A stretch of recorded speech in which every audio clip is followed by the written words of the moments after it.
Hey, welcome back to the Galley of the Sun. It's that time of year again. You know, the time of year when you get 6 feet of snow and a football game has to move to another state, or, you know, up in Seattle, they have to put another layer in underneath their rain jacket, or here at the Galley, highs are in the 50. Can you believe it? I have to put a hoodie on. It's crazy. Well, to support this colder weather, we're gonna make some feel good to your body and feel good to your soul food. We're making beef stew. And you see, I got 2 foodies up here. That's because it's Sunday, and as always on Sunday, we have a lot of people coming. So I gotta make 2 batches. Pretty much exact same, but hey, you'll get to see it done in both different foodies, both the one pot and the original. So let's get started. Starts with 2 tablespoons of olive oil, and you're going to set the foodie on sear. You're going to get this oil nice and hot, and we're going to brown the meat. I got about 5 pounds of stew meat here in front of me. We're going to split it up into the 2. On sear. There we go. We're going to get this oil nice and hot, and then we'll split the meat up and we'll catch you back in a minute here. All right, so while that's finishing up getting hot, we're gonna take the flour, the salt, and some fresh ground pepper. And lastly, some thyme. Put them in a bag, give it a good shake. Because what we want to do is we want to kind of coat this meat with the flour right before we put it into the hot oil. And don't worry about the measurements. All the measurements are going to be in the description.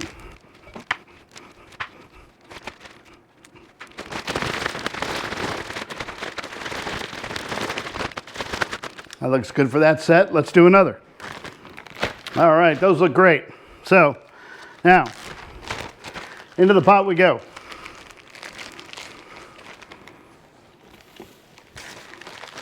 I don't know if you can hear that sizzle or not. That oil is nice and hot and ready for the beef.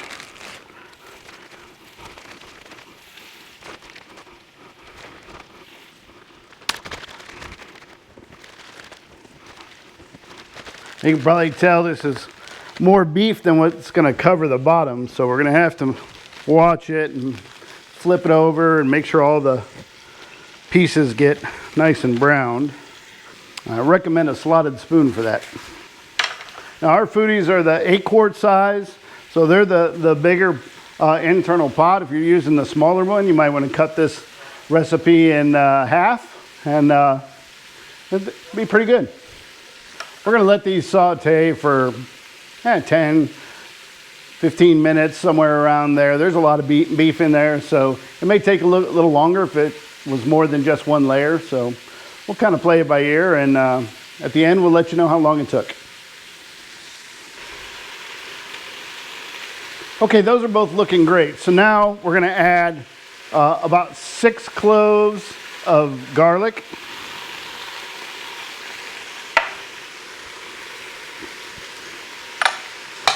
And 1 roughly chopped mushroom. I have 2 in here, so I'm going to use about half.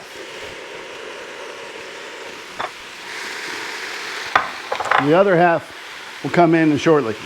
Okay, we're going to cook that until it just starts getting aromatic. So it's only about 30 seconds. And then we're going to deglaze the bottom of the pots with a cup of red wine. Make sure to use your spoon and scrub the bottom of that pot to get all that goodness that was on there from the beef and the flour. We're going to stop searing, and now we're going to start pressure cooking. So I need 2 cups of beef broth. I have 4 here, minus the little bit I just spilled.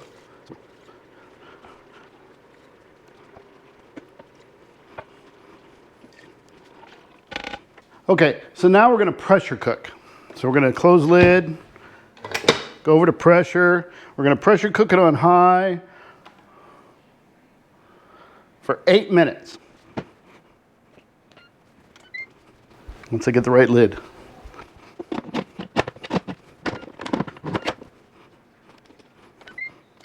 It's got to come up to pressure fully. Make sure your valves are on seal. And then it's going to pressure cook after it's fully up for 8 minutes. And then we're going to let it sit for about 2 minutes, and then we're going to do a quick release. So I'll catch you back when this is done at the 8-minute point.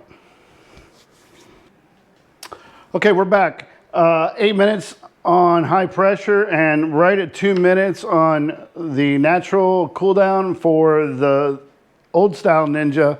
This one was about 5.5 minutes slower to get up to full pressure. So we're going to release the pressure on this one.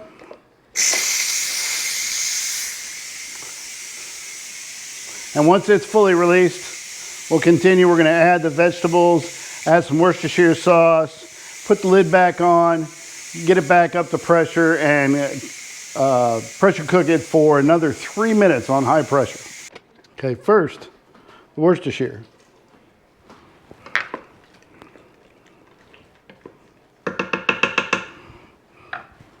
Then the rest of that onion, 3 to 4 good size carrots, pound to a pound and a half of Yukon Golds, and the mushrooms. All right, get everything packed in real good. Lid back on. Reset the Foodi. Go to pressure. 3 minutes.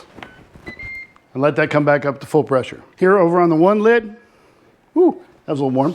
Here on the one lid, it's just about done with the 8 minutes, so we're going to give that, just like this one, 2 minutes to sit, and then we'll do the exact same thing over there. In the meantime, I've got to make another half cup of beef broth for each one. So I'm going to make 1 more cup so that we can thicken up this beef stew broth. All right, 2 minutes on the one lid and release. Just like with the original Foodi, we're going to let this fully depressurize. Open it up, add the vegetables and the potatoes.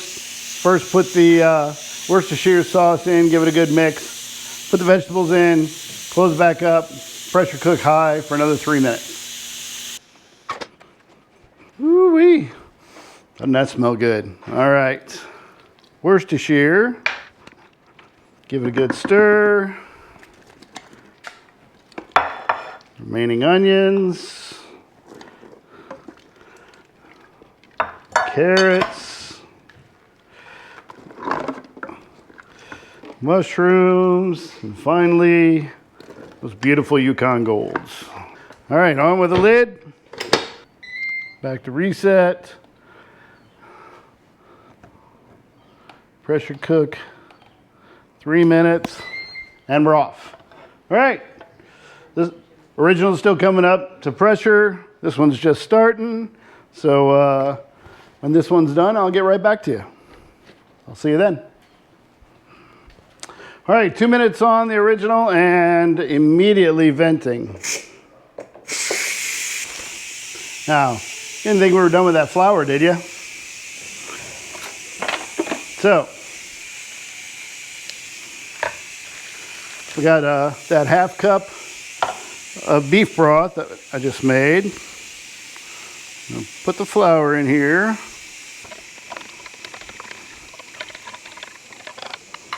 Give it a good mix. Once the pressure is fully down on this, I'll pop the lid off, pull a couple of scoops of broth out, put it in here, and then put it back into the pot. And then we're going to simmer it for about 10 minutes to allow the juice and fluids to thicken up. And then it'll be ready to serve. Yep. All right. Woo.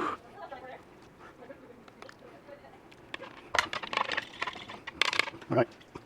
Make sure that flour is nice and mixed in. Yep. And then we're going to reset. Saute on medium. We're going to let it sit for 10 minutes. Sounds like this one's getting ready to seal, so Time to get that second half cup of broth and flour ready to go. It's been simmering for 10 minutes. Let's see what it looks like, and we'll get Charlotte up here to give it a taste. Oh, doesn't that look amazing? Potatoes are nice and firm, but you can cut it with a spoon, so it's perfect. All right, Char, you want to give this a taste? Tell me what you think.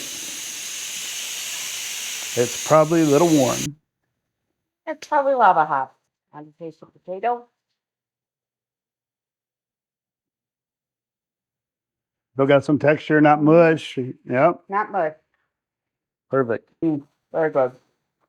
Well, there you go. Good for the body, good for the soul. Great this time of year. Warm you up, make you feel good. Even when it's cold, like 50 degrees out, and you got to put a hoodie on when you're wearing shorts. So, hey, there you go. If you like what you saw today, give us a thumbs up. Don't forget to hit that subscribe button and the bell, and you'll get notified every time we put a new video just like this out, because who knows what we'll do next, right? So until next time, we'll see you at the Galley of the Sun.